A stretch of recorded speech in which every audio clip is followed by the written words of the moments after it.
በመድረኩ የተገኙት የሀዲያ ዞን ወጣቶችና ስፖርት መምሪያ ኃላፊ አቶ ታምሬ ኤርሚያስ ሀገር ቀያሪ ወጣት ነው፣ ወጣት ከተቀየረ ሀገር ይቀየራል ብለዋል። ወጣት መማርና መመራመር አለበት ያሉት አቶ ታምሬ ዓለም የተቀየረው በትጉዎች ጥረት እንደሆነም አንስተዋል። ስራ ለመፍጠር በሚደረገው እንቅስቃሴ የሚያጋጥሙ ተግዳሮቶችን በማሸነፍ ተስፋ አለመቁረጥና አሻግሮ ማየት ያስፈልጋልም ብለዋል ኃላፊው። ወጣቶች በሀገራችን ሀገራችን ኢትዮጵያ እንድትቀየር ካስፈለገ መቀየር ያለበት ወጣት ነው። ምክንያቱም ሀገራችንም አድጋለሁ ብላ ስታቅድ ወጣቶችን አምናን ነው። ካለን ሁመን ሪሶርስ 70% ወጣት ነው። ይሄ ወጣት ከተቀየረ ሀገር ይቀየራል ማለት ነው። ወጣቱ ስራ ከሚጠብቅ ስራ የሚፈጥር ወጣት፣ ከሚተኛ የሚንቀሳቀስ ወጣት እንድኖር ነው ምን ሰራው ማለት ነው። ስለዚህ ወጣቱ ራሱን መስራት ያስፈልጋል፣ መማር ያስፈልጋል፣ ማንበብ ያስፈልጋል። በአግባቡ ስራ ከመጠበቅ ስራ መፍጠር ያስፈልጋል። የነገን ራዕይ በመሰነቅና ቴክኖሎጂን ለመልካም እሴት በመጠቀም ለታለመው ግብ መጽናት እንደሚገባም አቶ ታምሬ አስገንዝበዋል። ኃላፊው አክለውም ስራ ለመፍጠር የይቻላል መንፈስ ተላብሰን ከተነሳን ውጤቱ የሰመረ ይሆናል ብለዋል።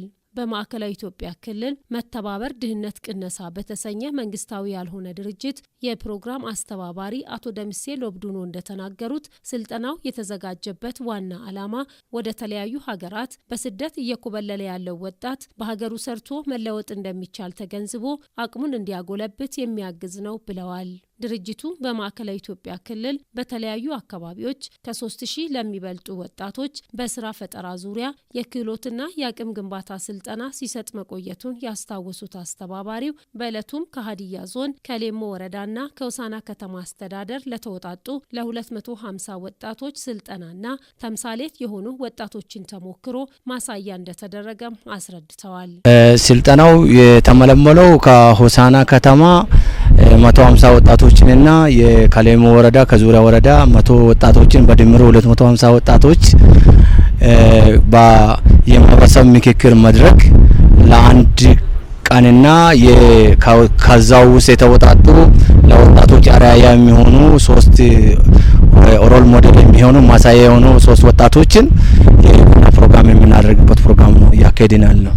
ስልጠናው የወጣቱን አይቻልም የሚለውን ልማዳዊ አስተሳሰብ በመቅረፍ ለለውጥ ያዘጋጃልም ብለዋል አቶ ደምሴ። ፕሮግራሙ ለ3 ዓመታት የሚቆይ መሆኑን የጠቆሙት አስተባባሪው ወጣቶች ወደ ልቦናቸው ተመልሰው በታታሪነት ከሰሩ ውጤታማ መሆን ስለሚችሉ ራሳቸውን እንዲያዘጋጁም መክረዋል። በመድረኩ በስራ ፈጠራ ልዩ ተሞክሮ ያላቸው ወጣቶች የስራ ልምዳቸውን ያጋሩ ሲሆን የተለያዩ የፋይናንስ ተቋማትም ተገኝተው የኢኮኖሚ ችግሮችን ለመፍታት አብረው እንደሚሰሩ ገልጸዋል።